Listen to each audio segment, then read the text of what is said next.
पिछली बार हमने गढ़वाल के वीर सपूत गब्बर सिंह नेगी की कहानी सुनी थी। कृपया हमारे चैनल को सब्सक्राइब करें और वह कहानी सुनें।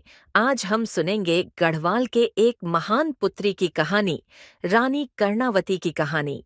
रानी कर्णावती गढ़वाल राज्य की एक महान और वीर महिला शासक थीं, जिन्होंने अपनी बुद्धिमानी, साहस और नेतृत्व क्षमता से इतिहास में अपना स्थान बनाया।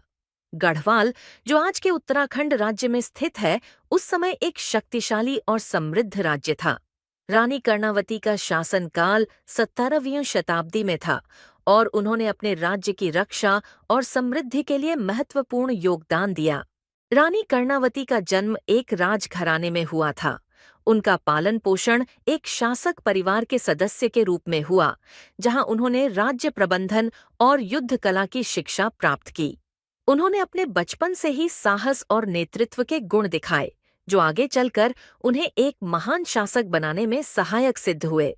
रानी कर्णावती का शासनकाल तब शुरू हुआ जब उनके पति महाराज महिपत शाह की असमय मृत्यु हो गई। उनके छोटे पुत्र पृथ्वीपति शाह के राज्याभिषेक तक राज्य की बागडोर संभालने की जिम्मेदारी रानी कर्णावती पर आ गई। उन्होंने बड़ी कुशलता और निष्ठा से राज्य का प्रबंधन किया और राज्य की समृद्धि और सुरक्षा के लिए अनेक कदम उठाए। रानी कर्णावती के शासनकाल में गढ़वाल राज्य को कई बाहरी आक्रमणों का सामना करना पड़ा, जिनमें से सबसे महत्वपूर्ण था मुगल सम्राट शाहजहां का आक्रमण। 1640 में शाहजहां ने अपने बेटे शाह शुजा के नेतृत्व में गढ़वाल पर आक्रमण किया। मुगल सेना अत्यधिक विशाल और शक्तिशाली थी, लेकिन रानी कर्णावती ने अपनी चतुराई और साहस से इस संकट का सामना किया। रानी कर्णावती ने अपनी कुशल कूटनीति का परिचय दिया और मुगल सेना को गढ़वाल की कठिन भौगोलिक परिस्थितियों में उलझा दिया। उन्होंने मुगल सेना को लंबे समय तक गढ़वाल की घाटियों में घेर कर रखा, जिससे मुगलों की रसद आपूर्ति में कठिनाई आई और उनकी सेना कमजोर हो गई। आखिरकार रानी कर्णावती ने मुगल सेना के सामने आत्मसमर्पण का नाटक करते हुए एक संधि का प्रस्ताव रखा।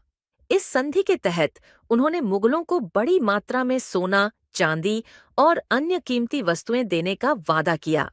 लेकिन जैसे ही मुगल सेना ने संधि पर विश्वास कर लिया और गढ़वाल की राजधानी श्रीनगर में प्रवेश किया, रानी कर्णावती ने अचानक हमला कर दिया। मुगलों को इस अचानक हमले की उम्मीद नहीं थी और वे बुरी तरह हार गए। शाह शुजा और उसकी सेना को पीछे हटना पड़ा और इस प्रकार रानी कर्णावती ने गढ़वाल राज्य की स्वतंत्रता और सम्मान की रक्षा की। रानी कर्णावती की वीरता और नेतृत्व की कहानी गढ़वाल और पूरे उत्तराखंड में आज भी जीवित है। उन्होंने न केवल अपने राज्य की रक्षा की, बल्कि अपने शासनकाल में कई विकास कार्य भी किए, जिससे गढ़वाल की समृद्धि बढ़ी। उनकी कहानी आज भी महिलाओं के लिए प्रेरणा स्रोत है, जो यह दिखाती है कि एक महिला भी महान शासक और योद्धा बन सकती है। रानी कर्णावती का जीवन और उनकी वीरता की कहानी हमें सिखाती है कि साहस, नेतृत्व और धैर्य से बड़ी कठिनाइयों का सामना किया जा सकता है। उनकी कहानी भारतीय इतिहास का एक महत्वपूर्ण हिस्सा है और उनकी वीरता की गाथा सदियों तक याद की जाएगी।